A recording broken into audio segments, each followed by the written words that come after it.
രാജ്യത്തെ എന്നല്ല ലോകത്തെ തന്നെ നടുക്കിയ ഒരു വലിയ ദുരന്തം വയനാട്ടിലുണ്ടായി. പ്രധാനമന്ത്രി നരേന്ദ്രമോദി ദില്ലിയിൽ നിന്ന് വയനാട്ടിലേക്ക് പറന്നെത്തി. ഏറെ കണ്ണീർ പൊഴിച്ചു. എന്നാൽ ഇതുവരെ വയനാടിനായി ഒരു നയാ പൈസയുടെ ധനസഹായം നൽകിയിട്ടില്ല.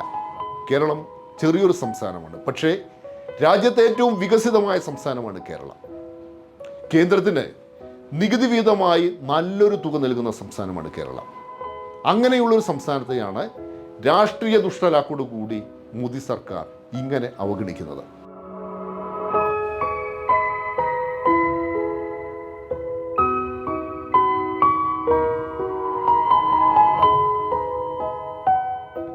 ജൂലൈ 30 മറ്റൊരു പ്രകൃതി ദുരന്തം കൂടി കേരളത്തെ നടുക്കി. വയനാട്ടിലെ മുണ്ടക്കയിലും ചൂരൽമലയിലും നിരവധി പേർ ഭൂമിക്കടിയിലായി. 3 മാസങ്ങൾ കഴിഞ്ഞു. ഇതുവരെ കേരളത്തിന് പ്രത്യേക സാമ്പത്തിക സഹായമായി നയാ പൈസ ലഭിച്ചിട്ടില്ല.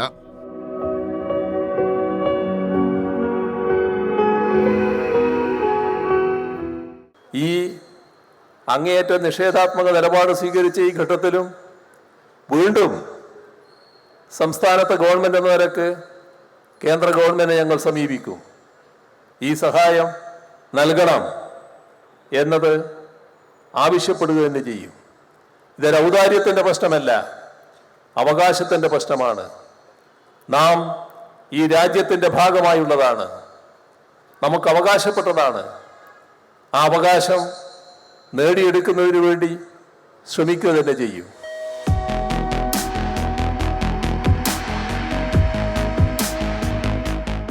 പതിവ് പോലെ പ്രധാനമന്ത്രി നരേന്ദ്രമോദി പറന്നെത്തി.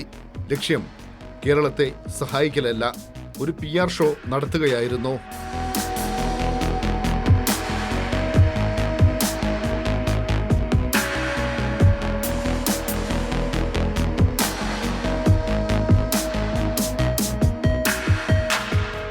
ഷോ കഴിഞ്ഞ് പ്രധാനമന്ത്രി ദില്ലിയിൽ മടങ്ങിയെത്തി. കേരളത്തിന് നയാ പൈസ കൊടുക്കേണ്ട എന്നതായിരുന്നു തീരുമാനം.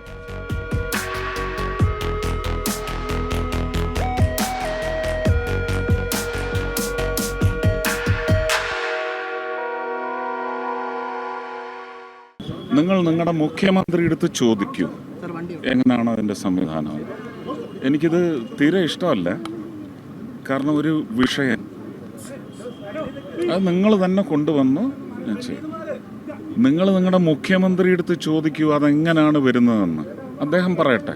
കേന്ദ്ര സർക്കാരിന് രാജ്യത്തെ നിയമമനുസരിച്ചിട്ട് മാത്രമേ പ്രവർത്തിക്കാൻ എല്ലാ സർക്കാരുകൾക്കും സാധിക്കുള്ളൂ. കേന്ദ്ര സർക്കാരിന് മാത്രമല്ല, എല്ലാ സർക്കാരുകൾക്കും. രാജ്യത്ത് ഭരണഘടനയോട് പ്രതിബദ്ധത പ്രഖ്യാപിക്കുന്ന ആളുകളിലെ ഭരണഘടന അനുസൃതമായിട്ടാണ് ഇതെല്ലാം നടക്കുന്നത്.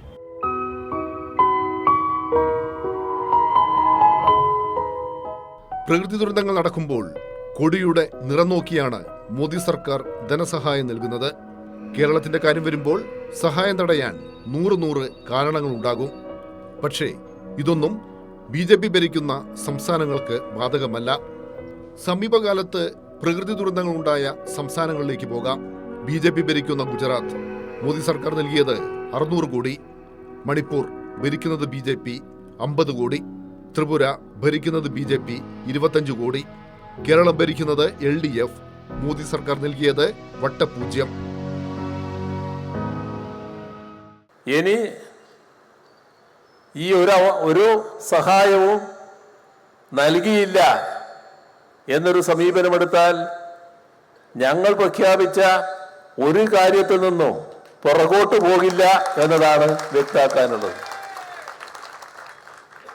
ആ പാവങ്ങളെ, ഹതഭാഗ്യരെ അവിടെ പുനരുദ്ധരിപ്പിക്കേണ്ടതുണ്ട്. അതിൻ്റെ സ്ഥലം എടുക്കുകയാണ്. കൃത്യമായി അവിടെ നല്ല രീതിയിലുള്ള പുനരധിവാസം ഉറപ്പുവരുത്തുകയാണ്. അതിന് നേരത്തെ തന്നെ ഞങ്ങൾ പ്രഖ്യാപിച്ചിട്ടുണ്ട്. ആ പ്രഖ്യാപിച്ച തരത്തിലുള്ള ആധുനിക രീതിയിലൊരു ടൗൺഷിപ്പ് അവിടെ രൂപം കൊള്ളും. മാതൃകാപരമായ പുനരധിവാസവും നടക്കും. മോദിയുടെ ലക്ഷ്യം വ്യക്തമാണ്. കേരളത്തോട് മോദിക്ക് പ്രതികാരമുണ്ട്. BJPയുടെ വർഗീയ രാഷ്ട്രീയത്തെ കേരളം ശക്തമായി ചെറുക്കുന്നു. ഇതിൽ മോദിക്ക് അമർഷമുണ്ട്. ഈ അമർഷം തീർക്കുന്നത് ചുരൽമലയിലെയും ഉണ്ടക്കയിലെയും ദുരന്ത ബാധിതരോടാണ്.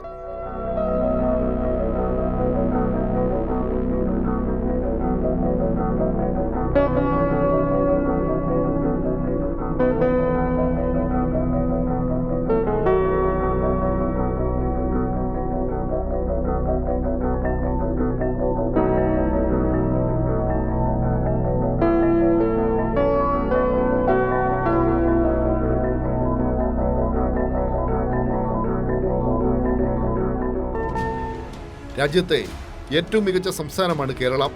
അവഗണിച്ചോ സഹായങ്ങൾ തടഞ്ഞോ കേരളത്തെ ഇല്ലാതാക്കാനാവില്ല. അതാണ് കേരളം.